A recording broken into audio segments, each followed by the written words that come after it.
যে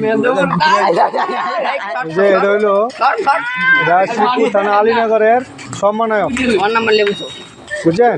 এটা ধরা পড়ছে আজকে রাত্রে 12টার দিকে।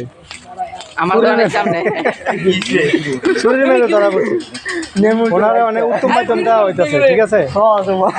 এটা সম্মানায়ক, আলীনগরের সম্মানায়ক এটা।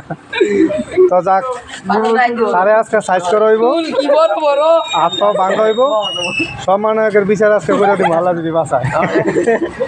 ঠিক আছে, মারিস না, মারিস না, এমনি মারিস না, এমনি মারিস না তার, ঠিক আছে? এই সমন্বয়গিরি করে আপনার এলাকার মধ্যে জ্বালায়া পুরা নষ্ট করে লেগে। এদিকে এদিকে বলে সম্মানায়ক তারে আজকে বান দেওয়া হয়েছে। হ্যাঁ, আজকে শেষ। আজকে হ্যাঁ মনে করেন যে রক কাটা হইব, তারপরে চুল দেন না বড় বড়, এই চুলও শেষ। আজ দিয়ার না, আজ দিয়ার নাম নেই, এই সম্মানায়ক আজকে মনে করেন যে একবারে কাম শেষ। সম্মানায়কের বিচার আজকে করা না, মারিস না, রক কাটটা ইয়া কাটটা সম্মানায়ক রাউন্ড দিত না।